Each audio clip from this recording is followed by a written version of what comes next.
So I don't have slides today, so I'll be doing this with just video here. I'm assuming that we've all seen the disclaimer here. So any of my advice here is just, kind of my own experience, and I hope that it's helpful for you. So hello and welcome. My name is Kristina Mishra. Thank you so much for joining my lightning round. I'm returning to work and I'm lost.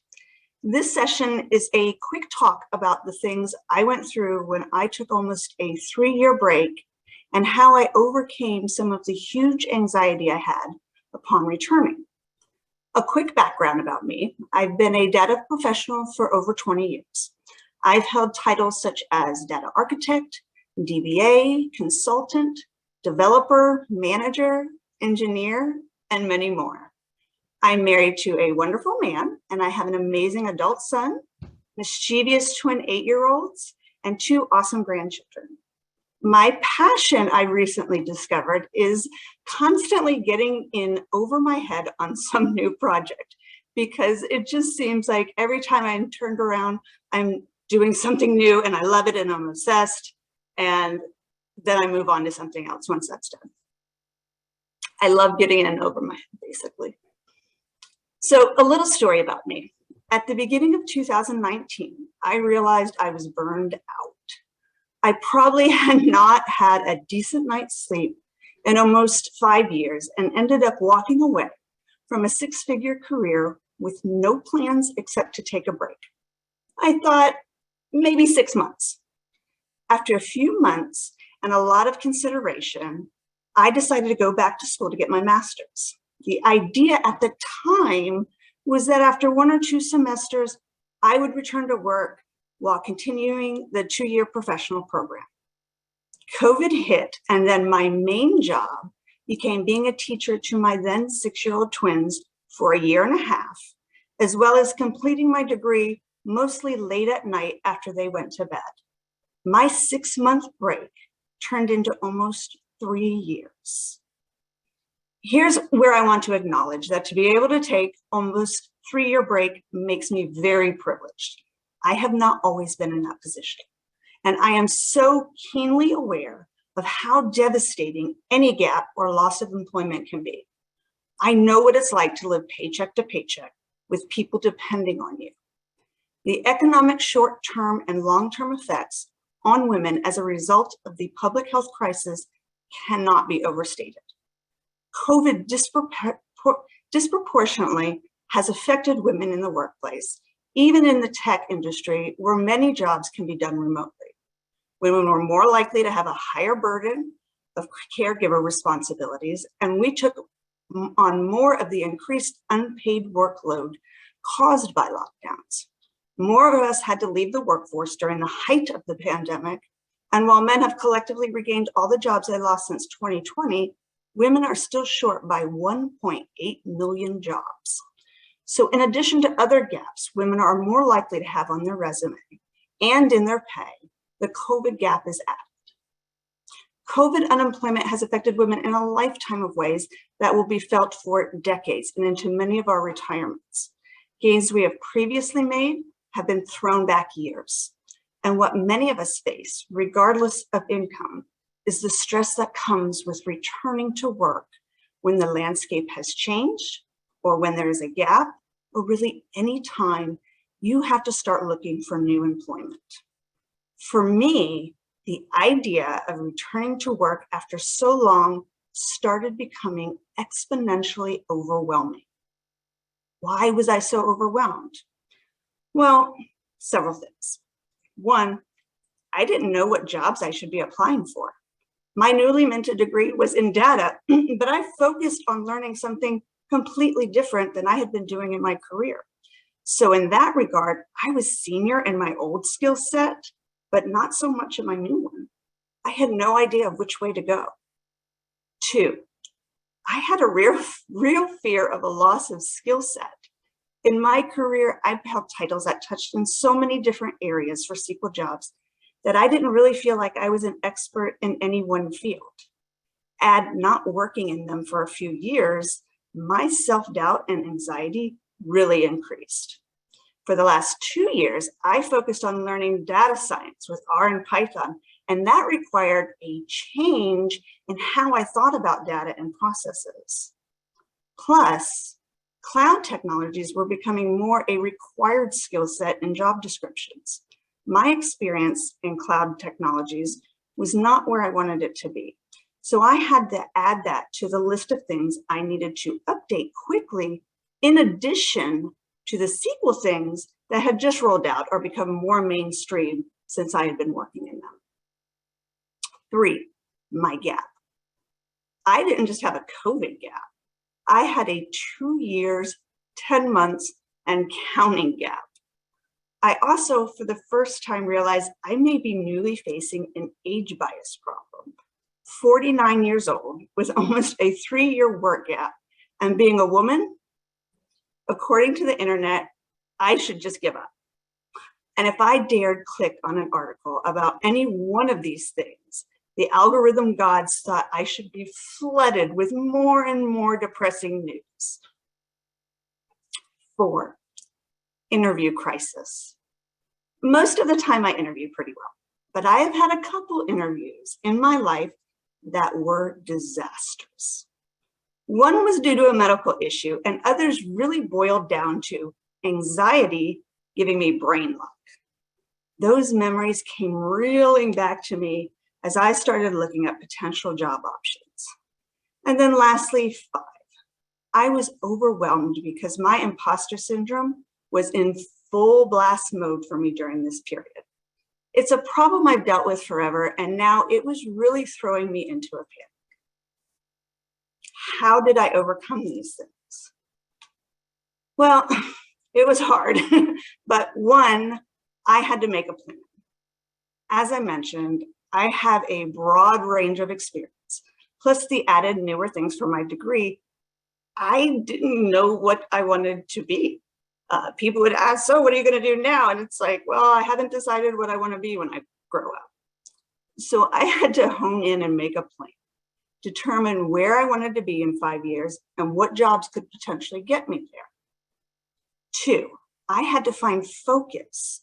By making a plan, I could better determine where to focus my efforts for training. I could pull job descriptions from jobs that matched and then see where were the areas I felt weak. This was really crucial for me because I knew I had gaps, and I was overwhelmed by the idea of having so many when I was just looking at too wide of a range of different job titles. Once I had focus, I could prioritize and find training. I'll quickly go over some of the resources I used and thought may be of interest. Microsoft and AWS, they've got some really great free training and resources you can practice with. I used both and was able to quickly get some cloud certifications under my belt. Another resource is Coursera. I'm not sure if most people are aware, but classes on Coursera can be audited for free. You may not get a shiny certificate or some other things, but it's still a great way to get top of the line training from the best companies in the world to the top universities at your own pace. Meetup, user groups, and other data-specific events are also great and can give you additional resources. For the last couple of years, I could have found free sessions every week to learn something within my field. Other various sources that are sometimes free or discounted that I used were LinkedIn Learning. I did get a free subscription from being a student for a period. Pluralsight, you can sometimes get free subscriptions for a short period through like Visual Studio, discounts from people. I personally always wait till the end of the year to buy their sale. And there's a few others as well. And of course, YouTube has some impressive training if you have a good idea of what you want to learn and then find known names, not just random in that area. I do not suggest you go in blind. There are a plethora of sources out there. I couldn't possibly list them all here. My advice is to find the areas you want to focus on and ask others in the field, what are some good resources for those specific areas? My third tactic for overcoming my anxiety was get help, give feedback, reach out to people. Whether it's your resume, mock interviews, or just advice from others in the field. I had so many people that responded to me when I reached out and gave me some of their time that it was overwhelming in a good way. People may not always be able to drop everything for your thing, so we have to realize that. So you ask multiple people and network, network, network. Let the world know what you need. The mock interviews and stuff also help you get reduced anxiety for those items. 4, did I mention network? Every day I got online and interacted in some manner. I chatted it up on SQL Twitter. On LinkedIn, I posted professional things and spent time each day reading other people's tech articles and commenting on them, which gave me the added bonus of staying fresh. And every week, people looked at my profile and often reached out. People I knew and people I didn't know, even before I was looking for work. I went to virtual events and data meetups.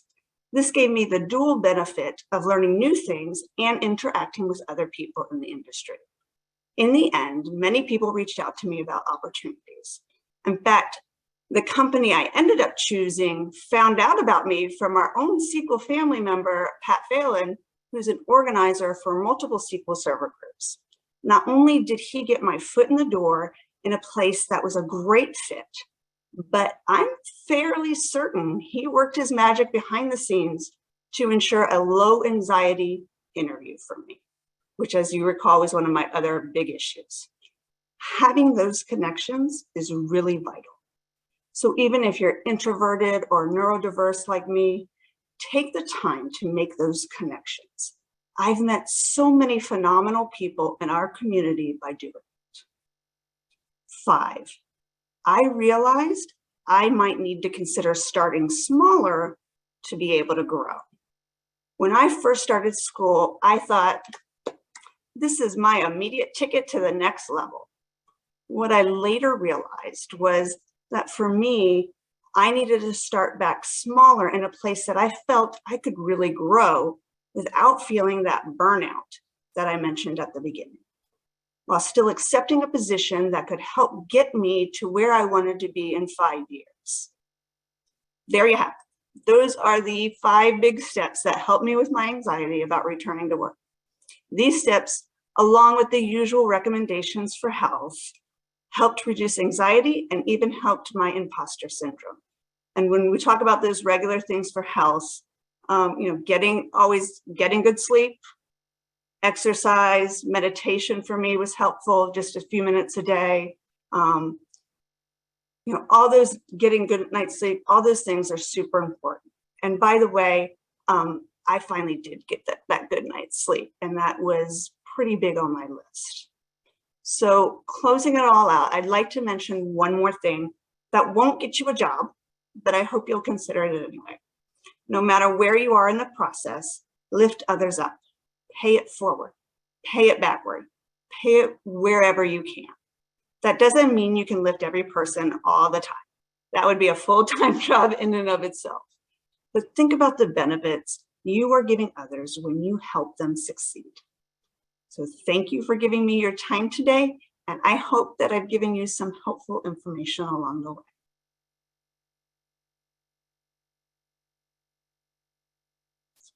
I didn't know if there's any questions. That was great. Thanks so much. In the comments, yes, someone said getting a job is a job. People don't realize how much work it is to get a job. It is. And especially when you're just so stressed out and there's so many different things you feel like you need to do. It just adds on to it. And sometimes getting that, doing those things while juggling all your 50 million things in your everyday life, it's not easy. No, it's not. Especially in the day of these days and a lot of when you're doing video chats and things like that. I mean, I've had times where like my kids just kind of run and do twirls in the background.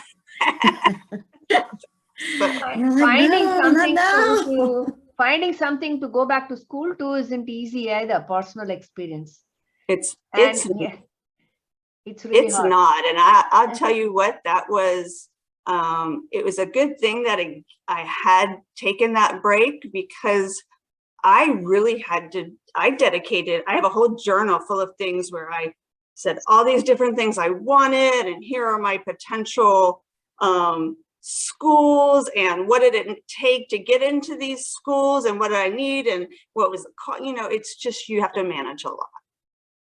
Right, and school And then is it's so a lot of work. expensive, like doing the research on what you need versus something affordable versus something that's a good fit for your time and all of that. And I wish in the future that they would consider, that's what I keep telling the school I am is, why don't have enough people? Their main problem is really that my class has about 21 people, and they really want something close to 40. So I was like, why don't you relax the entrance criteria? Why are you going with this old-fashioned 3 letters of recommendation and then verify a degree that the person did like 25 years ago and all of this stuff, right? Why don't you make changes around that? And they are like, no, that's at much, much higher level. So very old-fashioned processes even now, sadly.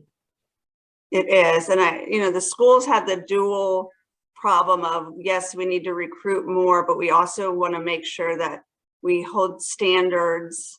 So, we hit these marks that make other people think we're a great school, so more people come. And my husband's a professor, so I understand a little bit of the complication, but I agree with you. Some of it is, if you've been in the industry for a long time, and why you need 50 million things is, yeah, they're missing a lot, and they're probably missing some really key candidates as well. Right. And then once you get accepted to the school, actually doing the work, the classwork, the studying, the research, the papers, so much time and energy has to be dedicated. And it's really hard to do that and work and be a parent. Oh, sure. Oh my goodness. Yes. Yeah. And I'll tell you what was really jarring for me was I had been in tech for so long, and I think we're all really, really used to learn the new thing, and you go and you learn the new thing really fast. You take a couple weekends or weeks or whatever, and you go and you study, and you figure it out, and you use it, and you're, okay, I'm using it, I'm doing it. And to sit and learn something for an entire semester, especially for me being ADD, I was like, oh my God, can we just... Because you know what? I've looked at the syllabus and I read the whole book the first week. It was just like, oh. I get that. And I was getting frustrated, me being older, with a lot of younger people, that I was like, no, we've got to plan this project out, and no. And like, they're not used to industry stuff. So they were just like, oh, we'll get to it. And I was like, no, right now. We have to get this done. So many things are going to go wrong in this program. You have no idea. None of us know Python right now. We have to start early. We're building a neural network. Jen's talk is coming up in another minute. Yes. So thank you so much for sharing. Yeah. Thank you. Yes.